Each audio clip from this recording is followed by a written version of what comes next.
Olá, bom dia. Hoje, sexta-feira, feriadão, proclamação da República. O A Notícia de Frente está no ar aqui para trazer informação e o debate político. E hoje, com o professor Haroldo Arruda Júnior. Bom dia, professor. Bom dia, Nayara. Bom dia, Antero. Bom dia a todos os nossos queridos telespectadores. E com Antero Paz de Barros. Bom dia, Antero. Bom dia, Nayara. Bom dia, professor Haroldo. Bom dia ao telespectador e telespectadora. Olha, eu quero começar a notícia de frente dessa sexta, feriado, falando do transporte intermunicipal. 18 empresas disputam licitação de 12 bilhões em Mato Grosso. E Mato Grosso arrecada 150 milhões. O Estado ainda deve receber 2 bilhões em impostos ao longo de 20 anos de contrato. 18 empresas de ônibus se inscreveram e entraram na disputa para operar 13 lotes do transporte intermunicipal de passageiros no estado. A licitação definitiva para regulamentar os 8 mercados em que dispõe o sistema de transporte coletivo rodoviário e intermunicipal de passageiros de Mato Grosso foi aberta oficialmente pela Secretaria de Estado de Infraestrutura e Logística nesta semana e continua em andamento. Esta licitação aqui, professor Antero, que também era uma promessa antiga, assim como a licitação de Cuiabá do transporte coletivo aqui da capital.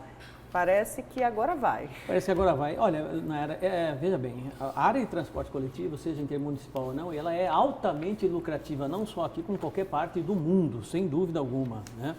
A grande dificuldade do gestor é, primeiro, promover uma licitação que tenha a maior transparência possível, né, nesse processo. Até porque, principalmente aqui em Cuiabá, por muitos anos não se faz uma nova licitação e, no mínimo, o atual gestor e prefeito de Cuiabá, Manuel Pinheiro, deu sim um passo à frente, que foi promover essa licitação, essa nova licitação do transporte coletivo aqui da nossa cidade. Agora, a grande dificuldade, e isso fica claro para todos nós, que houve-se transparência, o edital ficou praticamente 90 dias à disposição de várias empresas no Brasil, mas, infelizmente, essa leitura que eu faço, sempre são as mesmas empresas que participam da licitação e acabam ganhando a licitação. Inclusive, existe empresa que está numa situação com ônibus em péssima qualidade e esta mesma empresa, com outros nomes, muitas vezes participa da mesma licitação, o que é simplesmente lamentável.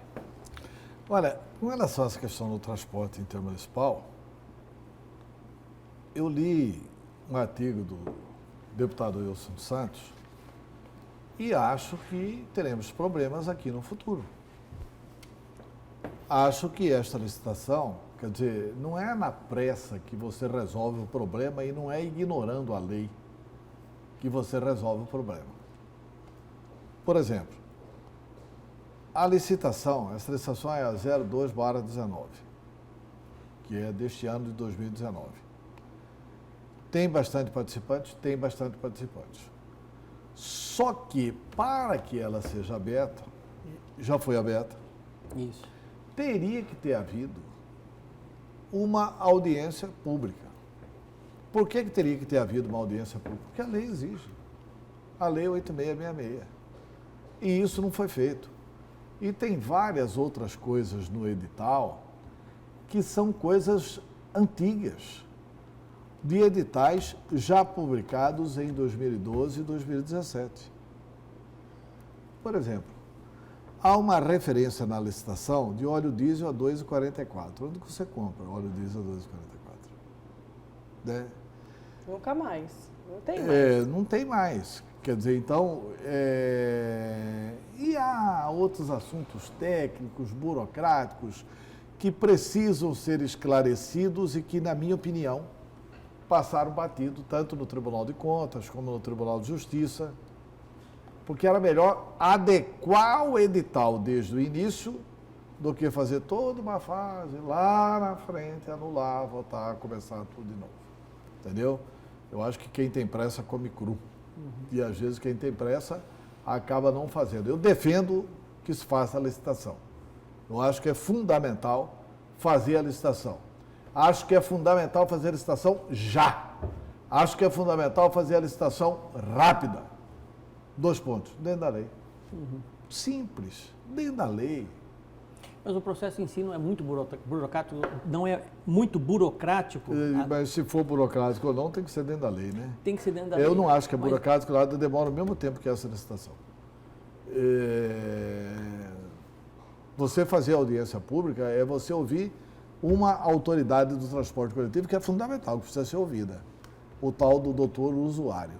Claro, fundamental. Entendeu? Então, assim, eu, sinceramente, eu acho que a lei exagerou de exigir isso. Paciência. Mas a lei está exigindo.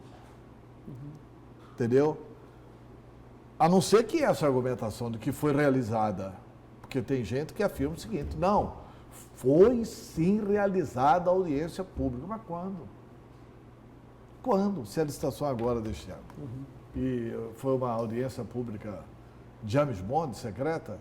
Não pode ter sido, né? A população tem que participar. Agora, uma coisa é certa, que a gente precisa fazer a licitação, precisa. Mas não de Quanto qualquer a jeito. isso, há concordância total. Pois é. Como nós precisamos fazer a licitação do transporte coletivo de Cuiabá. Mas não precisamos fazer qualquer licitação, né? Porque para fazer a licitação do transporte coletivo de Cuiabá, para ganhar Norte-Sul, que a Prefeitura de Cuiabá, fiscalizando a Norte-Sul, atestou o seguinte, 100% dos ônibus estão irregulares. Para essa empresa ganhar, por que essa pressa? Por que essa pressa?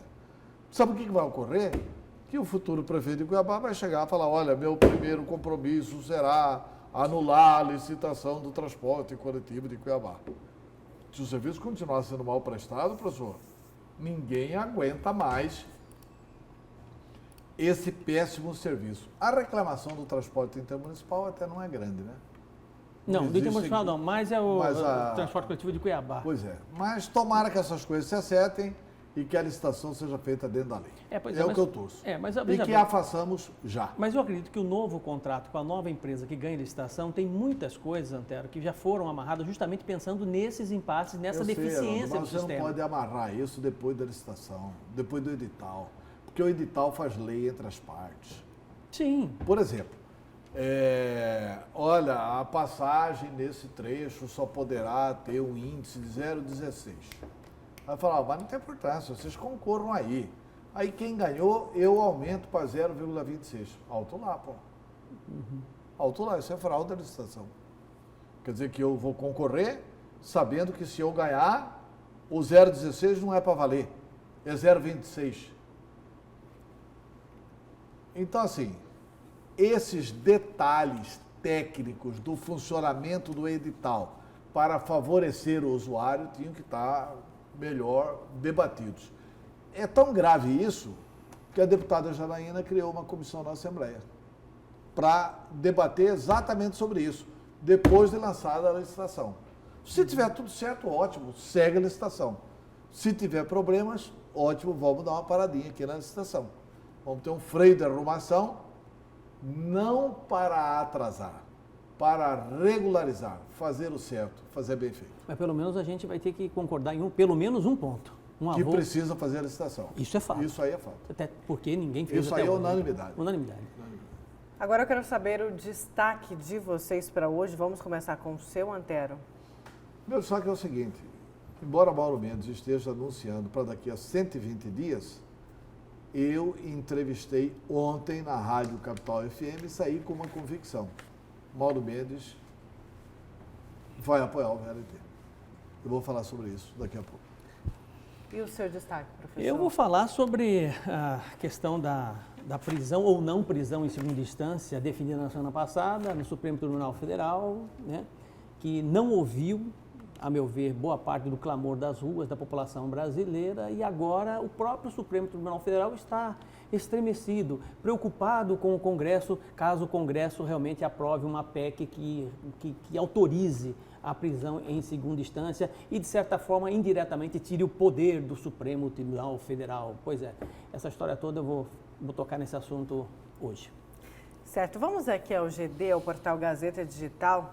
Essa matéria aqui é do Tiago Andrade. Se não limpar pauta, não terá recesso, avisa Eduardo Botelho. Professor, no programa, acho que de ontem, Antero, falou do novo visual aí do presidente da Assembleia. E agora, além do novo visual, ele está mais rígido, né? Porque falou o seguinte, olha, se não limpar a pauta, não vai ter recesso, o recesso do fim de ano. Com grandes pautas em discussão, a Assembleia Legislativa de Mato Grosso corre o risco de passar mais um ano sem o recesso de dezembro e janeiro, adiantou o presidente da Casa, o deputado estadual Eduardo Botelho. Os parlamentares precisam votar o plano plurianual do governo e a Lei Orçamentária Anual de 2020, a LOA, e suas emendas. Para Botelho, pelo andar dos projetos na Assembleia, é possível que os deputados não consigam votar tudo até o recesso e tenham que suspender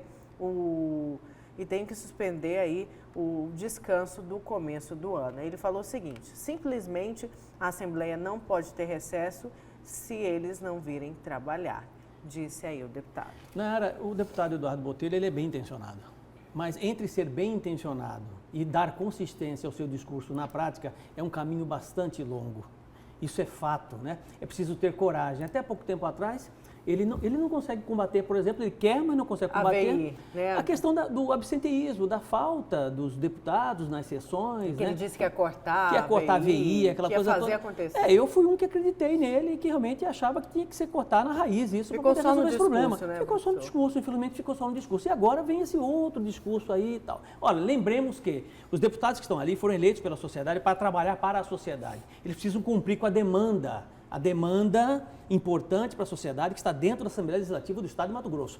Ponto. Se precisa trabalhar 1 dia, 2 dias, 3 dias, 4 dias, final de semana, que trabalhe e que faça. São muito bem remunerados, tem VI, tem uma série de condições favoráveis e que nada justifica exatamente essa história de vamos reduzir isso para uma sessão, para 2 sessões. Isso, para mim, é uma falta de respeito com a sociedade. Isso é muito importante deixar claro nesse programa de grande audiência. É muito importante isso. Então, o Eduardo Botelho, ele é bem intencionado, ele quer acabar com essa história. Como o próprio Oscar Bezerra tinha projeto para cortar salário de deputado que era faltoso lá na Assembleia Legislativa, mas não dão conta. Na hora do vamos ver, não dão conta de resolver o problema. De enquadrar, meu amigo, você é deputado como eu, mas você tem que vir trabalhar. Tá entendendo? Não tem coragem para fazer. Então, eu acho que... a população está cansada disso. Ninguém aguenta mais isso. Ninguém aguenta mais isso. Quem que aguenta uma situação dessa? Há um absurdo na Assembleia que, desde a legislatura passada, o deputado Oscar Bezerra tenta aprovar um projeto seguinte, que quem faltou deixa de ter direito de receber. Exatamente. E não consegue aprovar. Não. Tá lá. Aliás, não consegue aprovar, não consegue quórum para votar. Aí os caras, olha, precisa mudar a Assembleia. E mudou a Assembleia. Aí, olha, na Assembleia agora tem bastante novato, e não consegue votar. Não consegue votar. Então o Botelho, se quiser, não desconta. Não tem lei que ampare. Não tem lei. Ninguém obriga ninguém a fazer. Quer dizer, os deputados aqui estão no bem bom. Então, se eles trabalharem, eles recebem. Se eles não trabalharem, vai um trabalhador faltar. É. Vai nós não vimos aqui ver se a gente recebe do Doreligo aqui no final do mês. Quer dizer, é um negócio de louco, né? É. Eu acho que podia trocar. Trocar a gente receber sem trabalhar. E os deputados saem trabalhando. Estou brincando. Os deputados virem para cá e ensinar lá. Olha, mas brincadeiras à parte, mas precisava, né, Antero? Porque senão ele acaba perdendo a autoridade ali. Porque é preciso colocar ali freio nesses deputados. Porque, olha, esse ano, inclusive foi o jornal A Gazeta que trouxe o dado, acho que já na metade do ano foi a primeira, teve uma sessão depois que ele chamou a atenção sobre a VI, foi a primeira vez que todos os deputados estavam em sessão. Isso o quê? Foi em junho, julho? A hora que mexe no bolso, todo mundo mexeu no bolso, todo mundo aparece. Mas o Botelho está cutucando correto, cutucando certo, cutucando bem. Ele só precisa fazer uma coisa, descontar. Simples assim. Ele precisa só para ser perfeito, ele precisa descontar o salário de quem não comparecer. Ponto. Né? E segunda coisa, os deputados precisam votar a questão da reforma da Previdência. Mas é duro votar a questão da reforma da Previdência. Eu estou vendo ontem no jornal Gazeta Digital o seguinte: poderes querem manter abono para assegurar aposentadorias em massa. Olha, é difícil você fazer mudança no Brasil com o judiciário que nós temos. O doutor Ulisses previu isso. O doutor Ulisses, ao proclamar a Constituição, no histórico discurso de Ulisses Guimarães na Constituição, eu estava lá, ele vira para o ministro Rafael Maia, presidente do Supremo Tribunal Federal, e diz exatamente o seguinte: ministro Rafael Maia, não haverá muda Brasil, se é necessário muda a justiça. E não haverá, se não mudar a justiça brasileira. E agora o seguinte, o Poder Judiciário está reivindicando que seja mantido o abono, porque senão tem 60 magistrados e 300 servidores em condições de aposentadoria. O que é isso? Eles já estão em condições de aposentadoria, então eles têm o salário deles e mais um abono equivalente ao mesmo valor do salário. Não tinha que manter abono coisíssima nenhuma. Quem quiser aposentar, que se aposente. Tem que fazer a reforma da Previdência sem o abono. A mesma coisa o doutor Zé Antônio Borges do Ministério Público.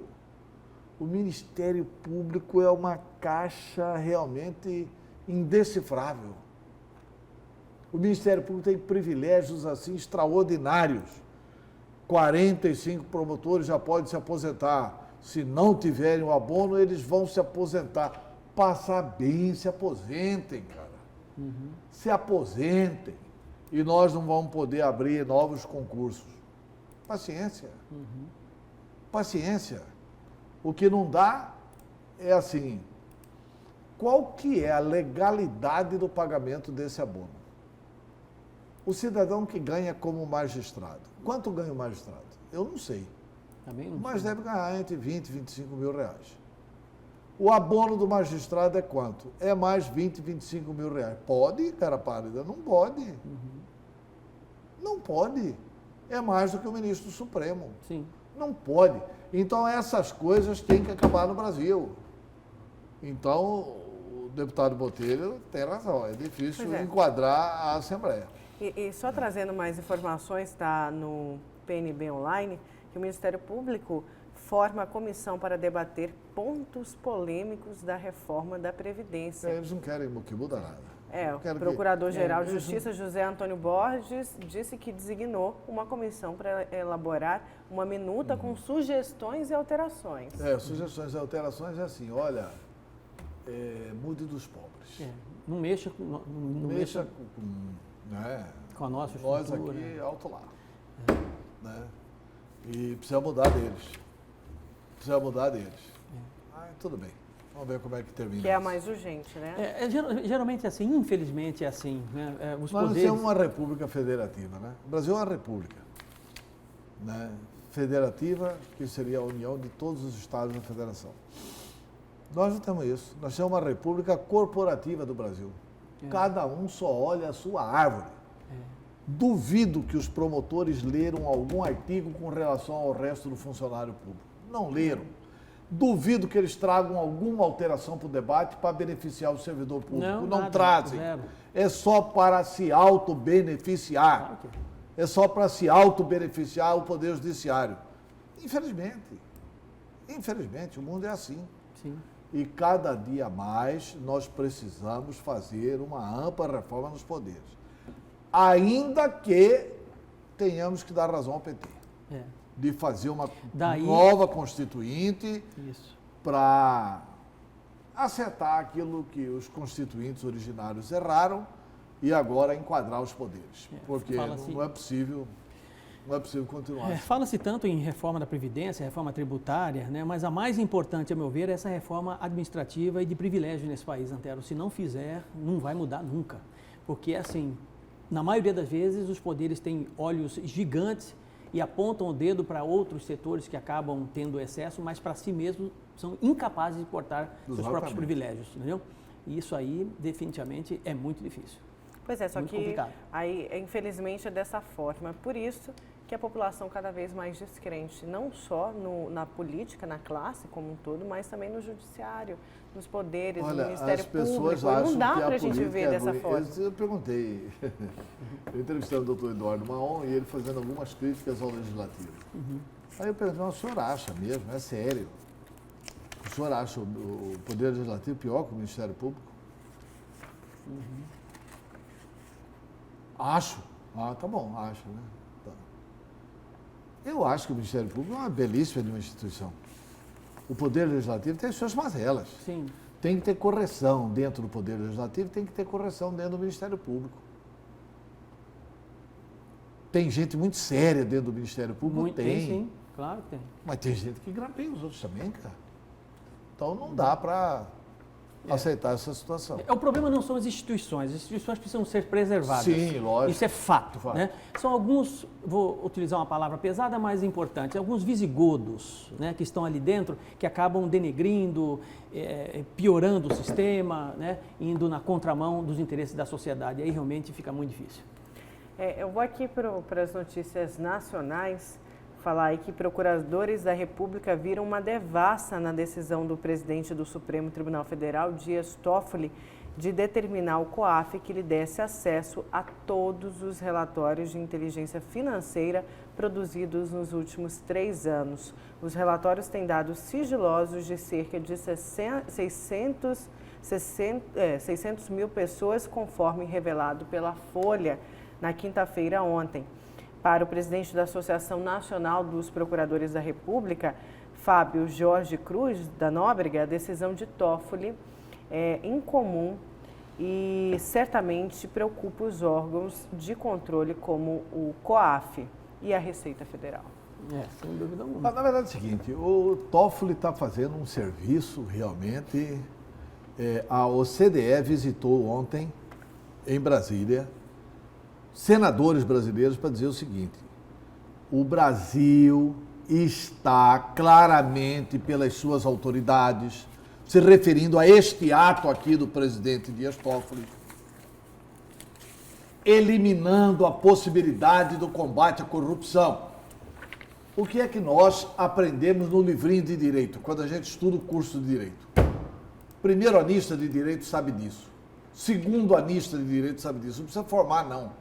Não precisa sequer ser bacharel para saber que a justiça é inerte. A justiça só age se provocada. O Toffoli não foi provocado. Ele mandou um ofício ao Banco Central pedindo para quebrar o sigilo bancário de mais de 600 mil pessoas. Para mandar as receitas, os sigilos de 168 mil pessoas jurídicas e 400 e tantas mil pessoas físicas. Para conhecimento dele. O que é isso? É a formação de um banco, de um bank, de uma estrutura, de dossiês. Ele só poderia agir se o Ministério Público tivesse pedido para ele. Como presidente do Supremo Tribunal Federal, ele já recebeu esses dados. Isso aí, em qualquer país do mundo, seria motivo de se julgar no Senado o impeachment do presidente do Supremo Tribunal Federal. Pois é, mas é interesse de quem e de quem e por quê? Eu queria entender isso. Para que se faz isso? Isso aqui nasce para proteger o senador Flávio Bolsonaro. O senador Flávio Bolsonaro, vocês se lembram, pelo seu advogado, aí a justiça foi provocada. Pede para que ele não seja investigado. Para que os dados dele, Flávio Bolsonaro, não pudessem ser acessados. Aí o Toffoli decide extrapetição. Porque a petição era para proibir acessar os dados do senador Flávio Bolsonaro. Porque a lei do COAF permite ao COAF o seguinte: se o COAF identificou movimentação diferente na conta bancária, e essa lei é feita através de uma cooperação internacional. Por exemplo, todo gerente de banco é obrigado a comunicar o COAF quando tem o depósito na minha conta, na sua, na dela, de qualquer cidadão brasileiro que ultrapasse 10 mil reais.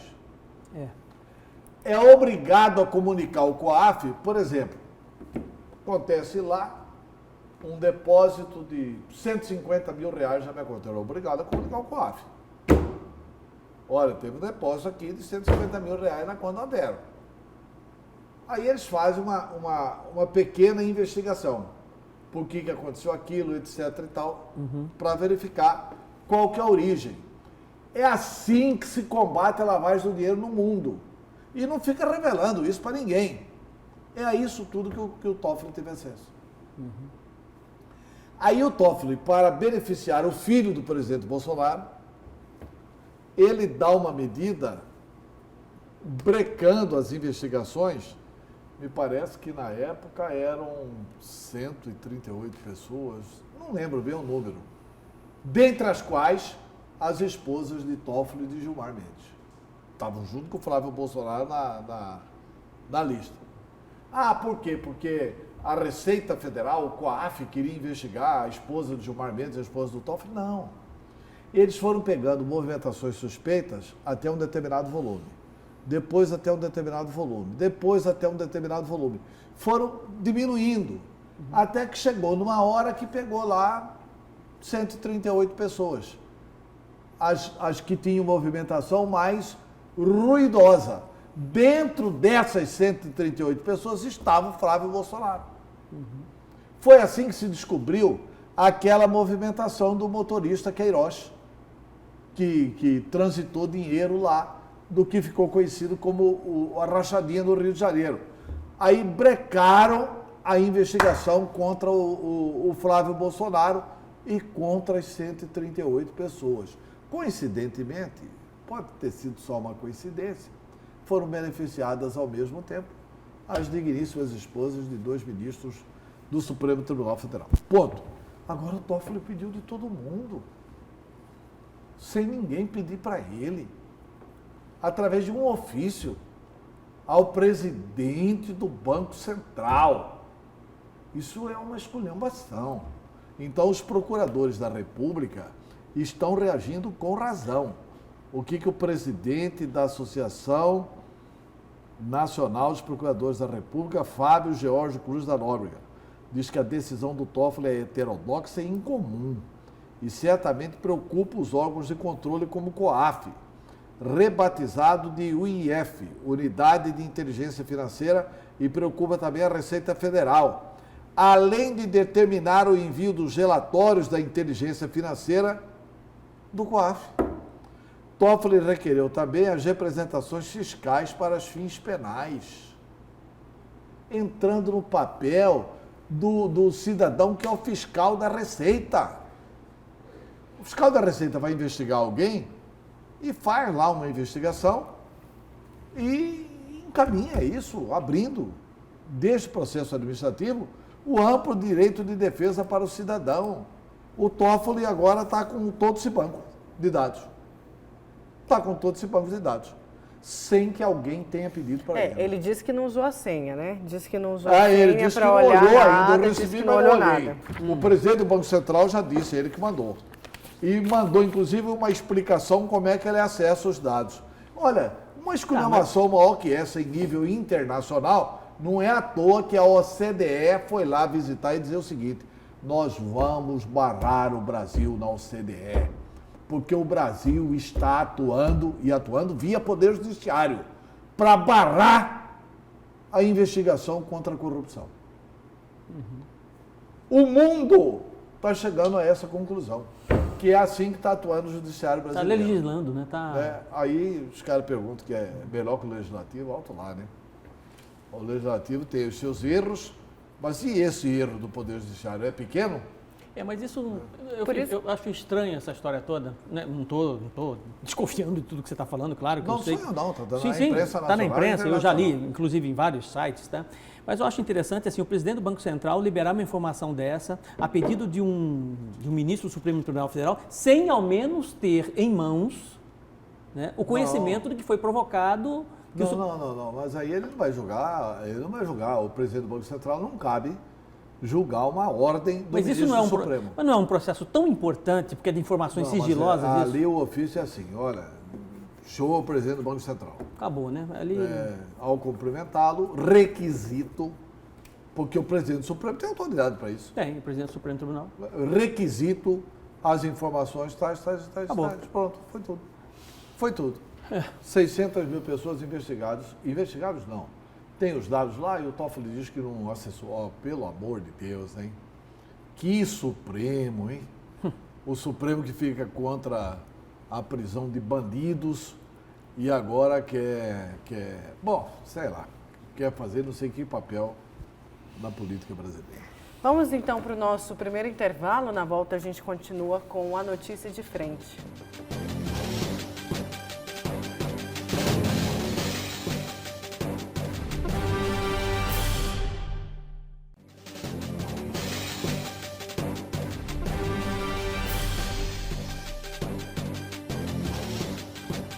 Voltamos com a notícia de frente desta sexta-feira e ficou para a próxima semana a votação do projeto de lei que reajusta o salário do prefeito Emanuel Pinheiro. A repórter Luciana Gavilha traz as informações. Foi uma sessão diferenciada, a galeria ficou ocupada aqui por movimentos, foram vários. Tinha movimentos pró o vereador Abílio Júnior, também tinha movimento contra o prefeito da capital, Emanuel Pinheiro, isso em relação ao reajuste, e também tinham servidores que eram a favor da aprovação desse projeto. A grande expectativa da sessão ordinária, de fato, era a aprovação, a apreciação desse projeto. Não entrou na pauta de votação, portanto, havia a perspectiva de que seria apresentado em regime de urgência, mas isso também não aconteceu, foi uma surpresa para muitos. O presidente da casa, o vereador Misael Galvão, em plenário disse que o projeto não entraria e que foi novamente para as comissões porque tem emendas que foram apresentadas, emendas importantes. Então, esse assunto, quem vai explicar para a gente melhor esta situação é o próprio presidente da Câmara, que vai falar sobre as emendas que foram apresentadas em relação a esse projeto, que prevê um reajuste salarial do prefeito de 23 mil para 27, depois para o ano de 2021, 32 mil reais. O que aconteceu com esse projeto? Por que não foi apresentado? Bom, primeiro, esse projeto está em discussão aqui na casa. É natural, é normal e é importante que o parlamento discuta projetos como esse e outros projetos que estão aqui na casa. E em nenhum momento eu disse e nem dei garantia que esse projeto entraria hoje em plenário.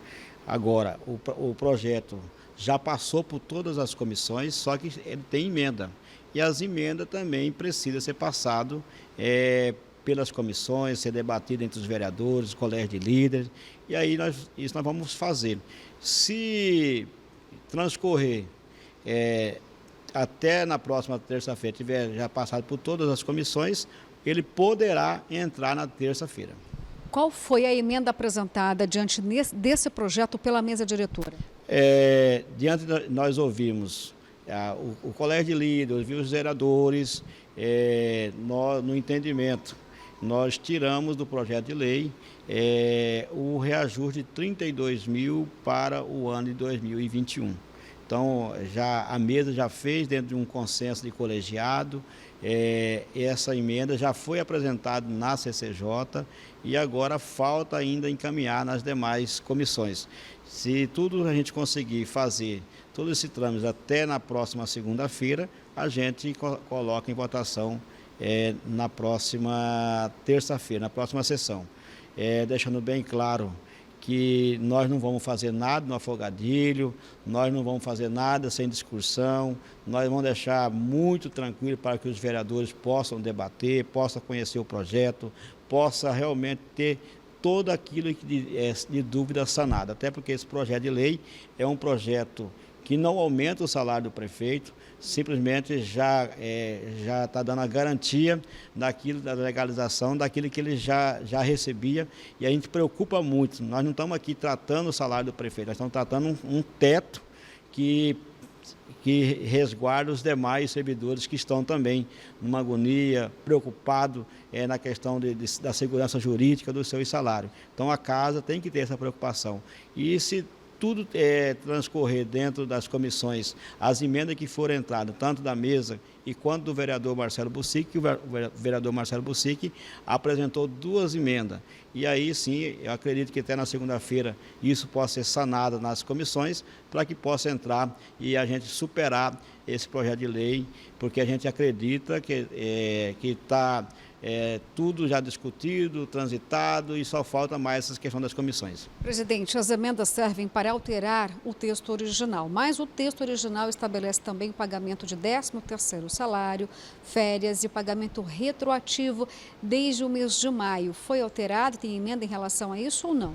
Não, nessa questão pela mesa não, até porque a gente tem que resguardar na questão do pagamento que foi feito de boa-fé aos servidores e é por isso que os servidores estão organizados dentro do sindicato, com o sindicato, cobrando o legislativo essa posição.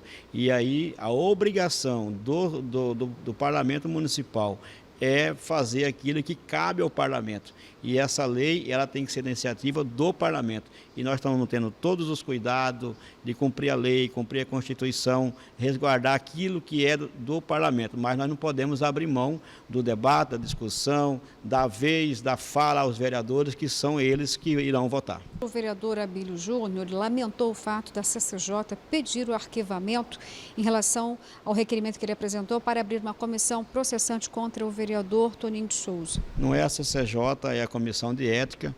Ele entrou com um processo de cassação do vereador Toninho de Souza. Com todos os requerimentos que entram através da nossa gestão, nós encaminha para a Procuradoria. A Procuradoria entendeu que esse processo teria que ser encaminhado para a Comissão de Ética e assim nós o fizemos. A Comissão de Ética já fez todo o procedimento, não só na questão do vereador Toninho de Souza. Existia 2 processos. Um do vereador Abílio em desfavor do vereador Toninho de Souza e outra do cidadão Max em desfavor ao vereador ao vereador Abílio Júnior. Então esses 2 processos foram encaminhados por orientação da Procuradoria do Parlamento à Comissão de Ética e aí eles já julgaram, finalizando pelo arquivamento. Então, já disse ao vereador Abílio que eu vou encaminhar a cópia na íntegra do processo para que ele possa ter todo o processo, para que ele possa ler e saber todos os itens que a Procuradoria encaminhou para a Comissão de Ética. Acabamos de mostrar algumas imagens que mostram a ocupação nas galerias. Em um dado momento, o senhor disse aos seguranças que já estava definida que podia chamar a presença da Polícia Militar para conter os ânimos, mas a manifestação era apenas verbal. Havia necessidade de contenção, embora não aconteceu? Sim, na realidade, aqui é a Casa do Povo, é você presente, mas a preocupação da segurança, é na questão da falta de estrutura na galeria e também os vidros que poderia ser quebrado e acontecer um acidente. É nesse sentido e também resguardar o direito da fala do vereador na tribuna. E realmente, graças a Deus, transcorreu tudo normal, até porque a presença da população nesta casa, ela é fundamental, mas eu sempre disse, o direito de um termina quando começa do outro, e o que nós queremos aqui é resguardar a segurança e manter a ordem e que todos possam participar. Luciana Gavilha para a Notícia de Frente. Mas se é a Casa do Povo, tem que deixar o povo falar, né? Lógico que, como disse aí a Luciana na matéria, professor Antero, que a gente pôde ver também ali, mas a Luciana confirmou isso depois, a manifestação estava só verbal, pacífica, levantando cartaz, nada de empurrão. Mas sem atrapalhar a sessão, né? Não, mas faz parte as pessoas irem até o local, encher a galeria. Local, sim, foi o que ele falou, não temos estrutura, a gente tem medo, mas... Não, encher a galeria, beleza. É importante. Até manifestar, tudo bem. Agora, atrapalhar o discurso, não. Não. Concorda ou não com o discurso que está sendo feito? Precisa ouvir. Em qualquer parlamento do mundo não acontece isso. Não acontece isso. Não é autorizado isso. Então, assim, aí temos que estabelecer uma diferencinha entre democracia e democratismo, né? Quer dizer, parece que é democrático, mas não é. Você impediu o funcionamento de um poder. Mas não é o caso, né? Nesse caso aí, inclusive as imagens mostram isso, a manifestação era bastante pacífica. Era bastante tranquila, né? E, assim, palavras de ordem, quando não tem ninguém falando, não tem problema nenhum. É. A gente está acostumado a ouvir isso nos parlamentos do mundo inteiro. Agora, o maior democrata brasileiro, com quem eu convivi, foi o doutor Ulisses. Ele presidia as sessões da Constituinte. Em determinados momentos, ele advertia, olha, silêncio, eu vou esvaziar as galerias. Pronto. Simples assim. E em raras oportunidades eu vi ele esvaziar, mas ele esvaziou.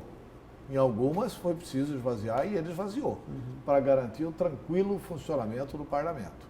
Aí eu acho que uma coisa é uma coisa, outra coisa é outra coisa, né? Antero, vamos para o seu destaque? Vamos. Eu fiquei feliz porque eu entrevistei ontem o secretário Marcelo de Oliveira. Primeiro feliz porque o Marcelo é um secretário extraordinário. Foi um acerto fantástico do governador Mauro Mendes de chamar o Marcelo Oliveira para o governo do Estado. O Marcelo Oliveira começou a falar das entregas do governo Mauro Mendes. Ele já entregou essa obra da entrada aqui da rodoviária, saindo da rodoviária, no cruzamento de Chapada até a Guia. Essa obra noturna, ela está simplesmente maravilhosa. Olha, hoje é sexta-feira. Pega seu carro à noite, dá um passeio ali. Entra ali pelo viaduto, vai até o trevo e volta para você ver o show que é a iluminação dessa rodovia. É mais uma obra assim que as pessoas têm gosto de ir para passear. Além disso, ele está entregando o córrego do Barbado. E as pessoas falam, olha, mas essa obra estava com o governador Pedro Táxi. Estava, mas estava parada. Como essa primeira que você falou também, né? Como essa primeira, o governador Pedro Táxi até fez bastante dessa obra, fez 60% dessa obra. Sejamos justos. E o Mauro Mendes completou com 40% dessa obra. Perfeito. Né? Eu acho que o governador Pedro Táxi deu um início importante nessa obra, mas o governo Mauro Mendes, através do Marcelo, agiu com uma rapidez que, se tivesse ocorrido no governo Pedro Táxi, teria terminado. Ele está fazendo a obra, mas não vai entregar este ano, do Cospó do Ouro, que é uma obra histórica.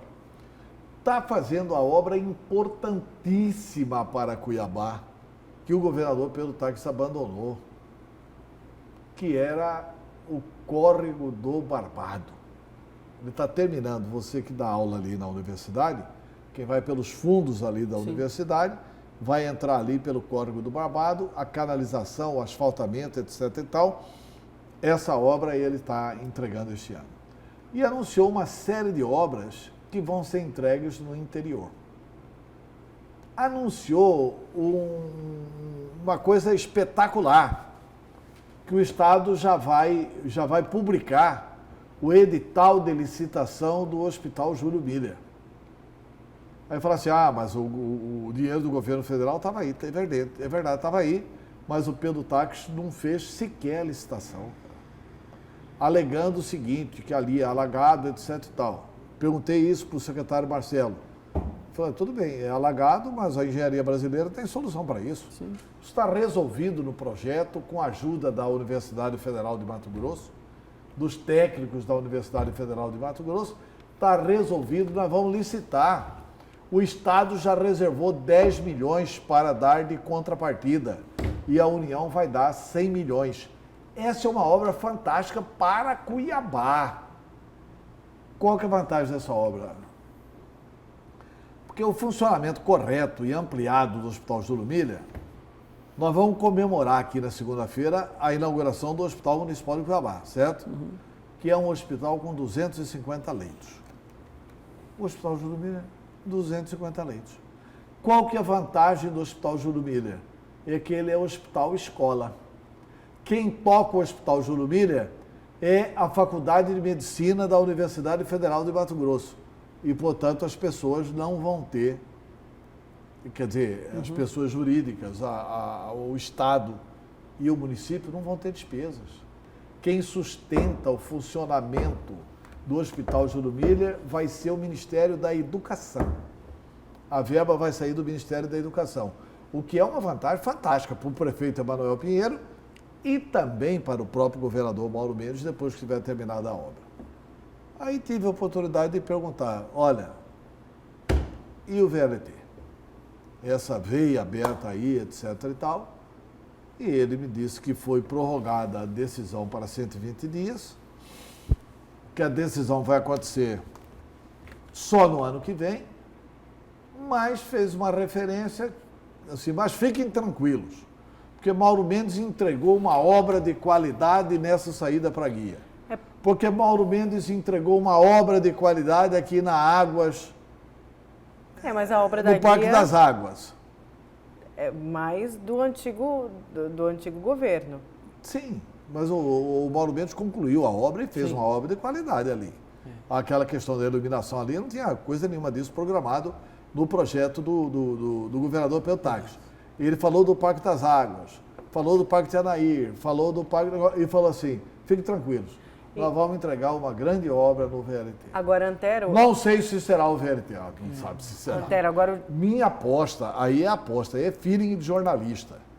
Ele não está revelando, só vai revelar daqui a 120 dias, mas o meu feeling é que o governador Mauro Mendes vai terminar o VLT. E, na minha opinião, ele está esperando isso para ter o comprometimento da participação do governo federal. Agora o discurso foi diferente, né? Porque, professor, o secretário Marcelo Oliveira esteve aqui na Notícias de Frente, o que, Antero? Uns 4 meses atrás. Sim, foi muito diferente. E ele foi bem negativo em relação a terminar a obra do VLT. A gente, inclusive, falava em uma parceria público-privada. Ele falava, por que não usar a PPP para outra finalidade? Agora, o grande impasse é dinheiro. Tendo dinheiro, faz. Então, com essa emenda agora, inclusive, do Jaime Campos, com o Emanuelzinho, trazendo recursos para o VLT... Essa emenda, só quem não conhece o funcionamento de Brasília para acreditar nela, viu? Ah, é? Essa emenda é a emenda Pinto de Galo. Todo mundo sabe que tem Pinto de Galo. Então mentiu para todo mundo. Não é que mentiu. Porque... É que o cara vai fazer uma proposta de 790 milhões. É. Nunca na história deste país uma bancada de um Estado conseguiu arrecadar de uma vez só 790 milhões do orçamento da União. Mas é possível. Não, possível no campo da possibilidade é infinito, No campo da possibilidade é. Mas nunca aconteceu isso. Ponto 1. Ponto 2, não se libera assim. Então, assim, vai fazer, mas não por causa dessa emenda. Vai fazer se houver o comprometimento do governo federal. Se o governo federal se comprometer através do Ministério da Infraestrutura, não precisa nem de emenda. Faz. Ele resolve. Resolve rápido. Ele resolve. E, na minha opinião pessoal, podia resolver sem dinheiro público. É possível seria resolver ideal, né? sem dinheiro público. Porque que seria o ideal. Mais $1 bilhão, pelo menos, é muito dinheiro, hein, Antero? Mas quanto custa não fazer o VLT? Muito mais. Quanto que nós estamos pagando pelo VLT anualmente? É 1,5 milhão, 1,7 milhões por mês, né? Não, só de muito manutenção. mais que isso, parece que são 8 milhões por mês. E ele falava, o secretário, sobre a questão da passagem, né, do governo subsidiar a passagem. Isso vai sair muito caro para o Estado. Mas isso é uma... Ele falou sobre isso? Ele não falou. Nem perguntei, porque eu Mas nem no mundo perguntei, inteiro, sim. porque eu acho assim... Porque não foi o próprio governador que disse que não vem dando certo em outros lugares, como o Rio de Janeiro. O governador por conta da acerta dívida. bastante, mas não é Deus. Ele não acerta 100%. Sim, mas eu estou reproduzindo o que ele falou. Tá certo, mas assim, aí ele fala assim, olha, é muito caro. Quanto que fica o subsídio do transporte coletivo? Vai ficar uns 40, 60 milhões por ano. Primeiro que eles não têm o cálculo, tá? Qual que é o grande custo do VLT? É energia. Por que não investe numa energia solar para gerar a energia suficiente para o VLT? Nós falamos aqui várias vezes. Já falamos aqui, que você reduz o custo lá para baixo. Ponto 1. Ponto 2, 40 milhões, ele dá mais de 40 milhões para a Ambev. Não é ele, não. O Estado de Mato Grosso dá mais de 40 milhões para a Ambev. Dá mais de 40 milhões para aquela cervejaria lá de Rondonópolis. Cristal. Olha... Incentivo? É incentivo. Quer dizer, mas eu vou ter que subsidiar. Você vai subsidiar? Você subsidia o álcool. Para a indústria de álcool, quantos milhões o Estado dá? Por que não pode subsidiar 40 milhões por ano para subsidiar a passagem de ônibus do trabalhador. Quer dizer, não tem cabimento, esse discurso do subsídio não cola.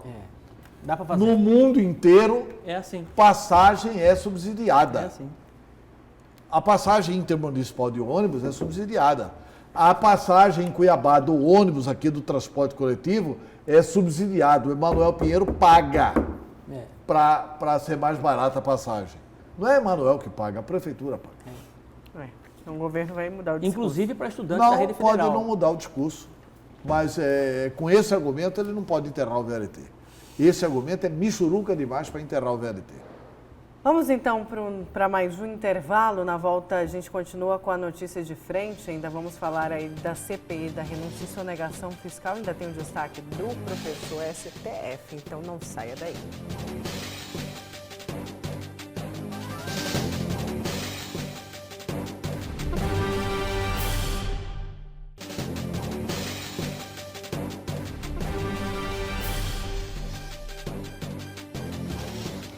Voltamos com a notícia de frente, então vamos para o destaque do professor Haroldo Arruda Júnior. Professor? Então, Nayara, telespectadores do programa Notícias de Frente, na semana passada praticamente o país parou para acompanhar a votação do Supremo Tribunal Federal com relação à possibilidade de prisão em segunda instância, né? Era uma expectativa muito grande da população, considerando o cenário atual do alto índice de criminalidade, de corrupção, de uma série de coisas que acontecem em nosso país e, de certa forma, também já pensando naqueles que poderiam ser privilegiados com tudo isso, dentre eles o ex-presidente Lula, que, sem dúvida alguma, acabou sendo privilegiado, até porque não só ele, como o Delúbio, o Vacari Neto e muitos outros foram privilegiados com relação a essa decisão completamente impopular por parte do Supremo Tribunal Federal, né? Apesar de nós termos aí em países de democracia plena, né, considerados com democracia plena como a França, a Itália, Inglaterra, a Alemanha, que definitivamente a decisão em segunda instância resolve, é isso e pronto, acabou. Aqui no Brasil não. Aqui no Brasil precisa-se ter uma instância, segunda instância, terceira instância, quarta instância, caso hajam princípios constitucionais, e vai até o Supremo Tribunal Federal para que isso seja resolvido. Isso é simplesmente lamentável. Mas foi decidido no Supremo, o Supremo decidiu, acabou. É isso? Não é bem assim. No Congresso Nacional existe uma PEC, e essa PEC é muito importante, antes mesmo, já tinha comentado sobre ela, antes mesmo da votação do Supremo Tribunal Federal, e é justamente essa PEC que está estremecendo o Supremo Tribunal Federal, porque eles acreditam que se essa PEC for aprovada no Congresso, pode tirar a credibilidade, que eu acredito que não tenha mais tanta credibilidade assim, o nosso Supremo Tribunal Federal, com relação a essa decisão da segunda instância. Essa PEC é do Alex Manente, é de um deputado, PEC da segunda instância, que mexe diretamente com o inciso 57, né, do artigo 5º da Constituição, que autoriza ou que pode quebrar definitivamente a decisão do Supremo Tribunal Federal, e aí sim autorizando a prisão em segunda instância. Lembrando que a CCJ, o Conselho de... Comissão de Constituição e Justiça. De Constituição e Justiça, existe uma certa resistência no Congresso com relação a essa decisão. E pensando nisso, já se pensa a possibilidade, inclusive do próprio deputado, de se refazer essa PEC, de se fazer uma mudança nela, restringindo, sobretudo, a quantidade de recursos após a segunda instância, né? Que, de certa forma, já minimiza o problema e já, de certa forma, coloca aí a possibilidade de levar à cadeia aqueles que definitivamente cumpriram algum tipo de crime nesse país. Agora, a grande dificuldade de nós leigos, até porque eu não sou advogado, eu sou apenas um curioso, né? Igual a muitos que assistem esse programa e muitos outros, né? É nós entendermos e tentarmos responder a seguinte pergunta: quantos juízes são necessários nesse país? Ou melhor, quantos entendimentos de juízes são necessários nesse país para que realmente um condenado seja preso ou alguém possa ser inocentado? Porque não é possível. Se você tem na primeira instância, vou dizer aqui com um caso específico como o Lula, por exemplo, Luiz Inácio Lula da Silva, o ex-presidente que está solto, foi condenado em primeira instância. Tá bom, vamos dizer que esse juiz de primeira instância não teve um entendimento pleno, sei lá, não estava num bom dia, enfim, tá? Foi para a segunda instância, foi condenado por 3 desembargadores, de novo condenado em segunda instância. Né? Temos 4 cabeças pensantes. Ou os nossos juízes não são preparados, ou definitivamente eu não sei até que ponto a justiça se faz nesse país. Né? Precisa ir para uma terceira instância, Conselho Nacional de Justiça, onde você tem um tribunal, você tem um novo conselho a analisar tudo isso. E se, nesse caso específico, ele for condenado numa terceira instância, vai para a 4ª instância, o Supremo Tribunal Federal, ainda, né, com recursos para que possa se defender. O que, a meu ver, é um absurdo, porque, veja bem, considerando que nós temos no Brasil uma morosidade gigantesca, né, com relação à análise de processos, é muito fácil, é muito cômodo e é extremamente viável o crime, infelizmente, em nosso país. E o que impera tudo isso é a impunidade, infelizmente. Professor, só um parênteses, né? Porque assim, julgou na primeira instância, condenou. Uhum. Julgou na segunda instância, condenou. Condenou. Na terceira instância não pode mais discutir o mérito. O processo no Superior Tribunal de Justiça, você só pode discutir o processo. O processo. Se teve nulidade ou não. E na 4ª instância, você só pode discutir o processo. Ora, se não pode mais discutir o mérito, por que não prender depois do julgamento de segunda instância? Pronto. Esse é um ponto. O outro ponto é o seguinte, 7 ministros do Supremo votaram de que não precisa sequer mudar a Constituição. Basta mudar o Código de Processo Penal. Sim. E estabelecer que a punição começa a ser cumprida depois da segunda instância. E aí é uma convicção pessoal minha, que diverge, e para minha surpresa, nenhum advogado que defende a prisão em segunda instância defendeu isso diante do Supremo. Mas para mim é o seguinte, o Brasil é signatário do Tratado de São José da Costa Rica. O Tratado de São José versa sobre direitos humanos. Como o tratado trata de direitos humanos, ele é recepcionado na legislação brasileira ao nível de Constituição. Ou seja, os seus artigos têm para nós valor constitucional. No Pacto de São José da Costa Rica, está escrito que todo cidadão terá direito a duplo grau de jurisdição. Não fala do 3º e nem do 4º. Na minha opinião, e o Pacto de São José foi recepcionado depois desse artigo 286 do Código de Processo Penal, que, na minha opinião, se tivesse o mínimo de boa vontade do Supremo, de não cumplicidade do Supremo, já teria sido definido lá naquele julgamento. Uhum. Mas agora eu defendo que o Congresso precisa realmente ter uma decisão forte e tratar disso. E não precisa sequer acabar com essa questão da presunção da inocência. Mas, Antero, o que leva, por exemplo, vamos falar especificamente do ministro do Supremo Tribunal Federal, Gilmar Mendes, que no primeiro entendimento, pressão das ruas, Lava Jato, e ele escreveu mudou, livros sobre mas ele isso. muda completamente o raciocínio. Escreveu um livro, no livro dele está escrito que deve ser preso depois da segunda instância. Pois é. No livro dele. O que leva alguém a uma mudança de raciocínio, de interpretação desse jeito? Porque ninguém imaginava que os amiguinhos iam começar a ser presos.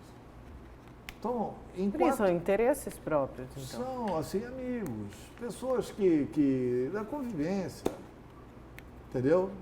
Então, essas pessoas, quando começaram a ter a possibilidade de prisão, aí, evidente, toca lá e tal, mudaram de posição.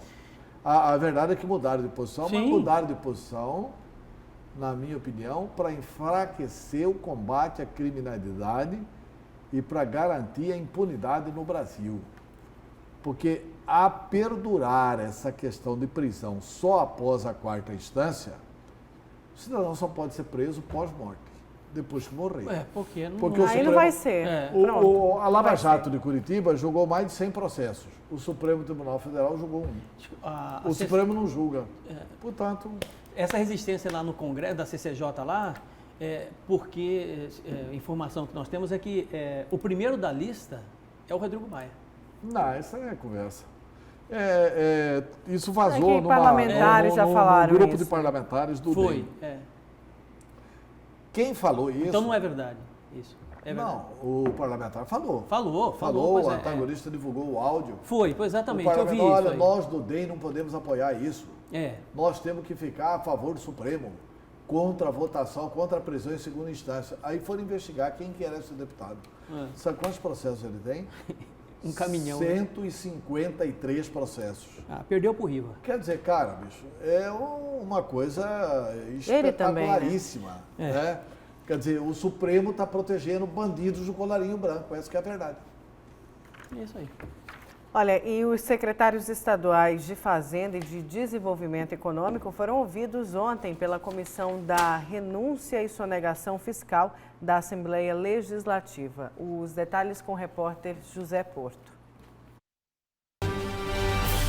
Bom dia a vocês da bancada e quem nos acompanha em casa aqui na Notícia de Frente. A Comissão Parlamentar de Inquérito que investiga os esquemas de corrupções com a sonegação fiscal, detalhes também relacionados à política de incentivos e renúncia fiscal em Mato Grosso, se reúne toda quinta-feira para os encaminhamentos. Pelo menos essa é uma promessa ainda maior depois que a CPI ganhou um prazo aí de mais 180 dias para a conclusão dos trabalhos. E nesta quinta-feira foram convidados os secretários de Fazenda, Rogério Galo, e também o secretário de Desenvolvimento Econômico de Mato Grosso, o César Miranda. Olha, primeiro porque queremos saber qual é a forma de combate à sonegação. A CPI já diagnosticou que só na área de combustíveis há uma sonegação que varia de 300 a 600 milhões de reais ano. Nós queremos saber o que é que a Cefaz está fazendo, se ela reconhece essa sonegação. Segundo, na área da mineração, ouro, é um descontrole quase que total. Agora, no mês passado, foi preso em Goiânia um avião com 110 quilos de ouro, avaliado essa carga em 20 milhões de reais. Então, uma das razões é saber qual é a prática de combate à sonegação que há. Porque nós temos informações de que o setor que controla as exportações é um setor frouxo, passa tudo. Segundo, termos números oficiais das secretarias. Por exemplo, ficou claro que apesar do montante movimentado pela soja e pelo algodão, são duas grandes produções no estado, paga muito pouco de ICMS. Essa é uma comissão criada pela Assembleia Legislativa e tanto eu como o secretário Rogério Galo fomos convidados para tirar dúvidas dos deputados. E prontamente nós nos dispusemos a vir até aqui e eu ainda não fui ouvido, mas eu estou à disposição da sociedade, dos deputados, para fazer qualquer tipo de esclarecimento que seja necessário. Ou seja, tanto o senhor, né, da pasta de desenvolvimento econômico quanto o secretário da Fazenda, vocês foram convidados para apresentar como é que funciona esse sistema hoje no estado? Sim, nós tivemos aí a aprovação da Lei Complementar 631 de 2019, que reinstituiu os incentivos fiscais no estado de Mato Grosso. E, com isso, várias mudanças vão ocorrer ainda, já estão ocorrendo e algumas vão ocorrer em relação aos incentivos. Mudanças que vieram para melhorar muito o ambiente de negócio no Mato Grosso, trazendo uma simplificação muito grande no acesso aos incentivos por parte dos empresários, dando isonomia às empresas do mesmo setor, acabando com aquele critério que era por empresa e umas tinham mais percentual de incentivo do que a outra, causando uma concorrência interna. Nós precisamos estar unidos para concorrer com os nossos concorrentes que estão fora de Mato Grosso. Trouxe transparência jurídica, trouxe segurança jurídica e trouxe uma transparência muito grande. Eu acho que o Mato Grosso e a classe empresarial só tem a ganhar com os novos incentivos. Nós temos um problema de política tributária também. O ouro, quando ele é um ativo financeiro, ainda aquele que sai regularmente de Mato Grosso, é expedido uma nota fiscal em que ele coloca lá que esse ouro é um ativo financeiro, está na Constituição. Se é ativo financeiro, incide IOF, Imposto sobre Operações Financeiras. E aí, Mato Grosso, que é um e-mail, é uma letra muito pequena, o ICMS não incide. Então, inclusive, é um dos melhoramentos, né, que a gente estava discutindo essa semana lá no CONFAS, o último que fazem parte de equipes técnicas lá da COTEP, do colegiado técnico permanente lá do CONFAS, que a gente está discutindo uma proposta de melhoria do ICMS. Um deles é tornar tributado o ouro, botar o ouro como mercadoria. Ele tem que sair daqui tributado. E, obviamente, você dá um tratamento com uma tributação menor, mas pelo menos essa riqueza é uma riqueza que o senhor não explorou, mas eu tenho certeza que o senhor comunga da ideia de que é um recurso não renovável. Quer dizer, é diferente de outras culturas que você periodicamente, você circula riqueza com insumos, empregos, né? Então o ouro você vai lá, exaure aquela jazida, vai embora e pronto, final fica inclusive o dano ambiental. Com as imagens do Nilton Oliveira, José Porto para a Notícia de Frente. E olha, a Assembleia Legislativa desiste de analisar neste ano o projeto que proíbe a pesca nos rios de Mato Grosso, chamado Cota Zero. Foi publicada no Diário Oficial a suspensão do cronograma de votação para o projeto de lei 668 de 2019, de autoria do governo do estado, que é denominado Cota Zero, que prevê a proibição do abate e transporte de peixes nos rios de Mato Grosso pelo período de 5 anos e não há previsão de quando o projeto será votado. E lembrando que o secretário-chefe da Casa Civil, Mauro Carvalho, tinha dito que o projeto era para votação ainda este ano. Me parece que eles vão se reunir lá, um número X de deputados, restritamente primeiro, para poder analisar esse projeto, para depois abrir a oportunidade de debate sobre ele, isso no ano que vem. É um projeto importante, sem dúvida alguma. Eu discordo da forma com que ele foi projetado, porque realmente é difícil você aceitar algumas posições, inclusive aquela de você ter que pescar e consumir ali na beira do rio, né? Isso aí é fora da... Eu estou batendo palma nesse projeto, eu sou pescador amador e gosto desse projeto.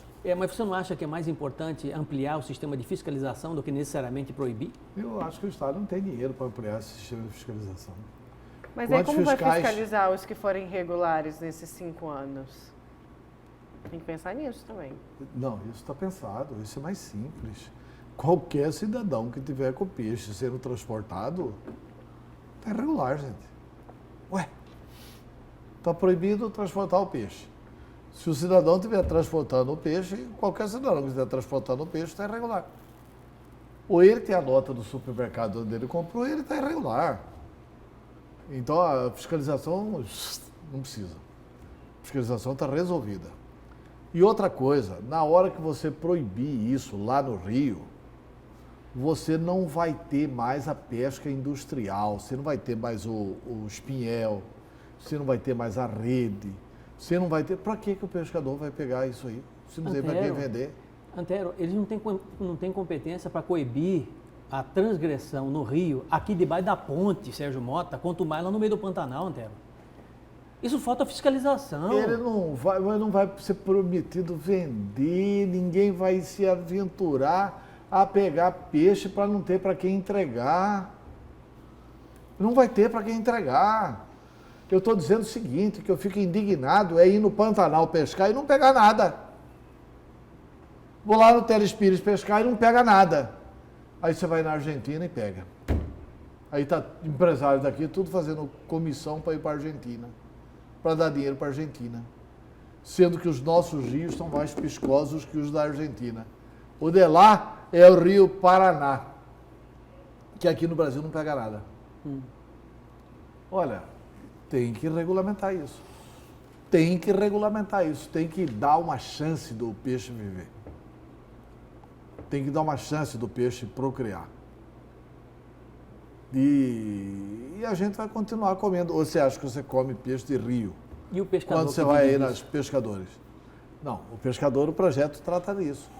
O projeto trata de que o governo vai garantir 2 anos de salário para ele e o governo tem que fazer um esforço para obrigar o trade turístico a contratá-los como pirangueiro. Quem que será o melhor orientador do turista para pegar o peixe onde ele estiver? O pescador. É o pescador, que está acostumado a pescar. Você quase me convenceu. Vamos então, professor, muito obrigada. Obrigado a você, Nayara, Antero, sempre um prazer estar com vocês aqui. Ótimo feriado, obrigado, Antero. Bom dia. Nayara, vamos comemorar, né, a proclamação da República, e que ela seja federativa e não corporativa. Pois é. Bom feriado para nós. Para todos nós. Para você também, a gente volta na segunda-feira.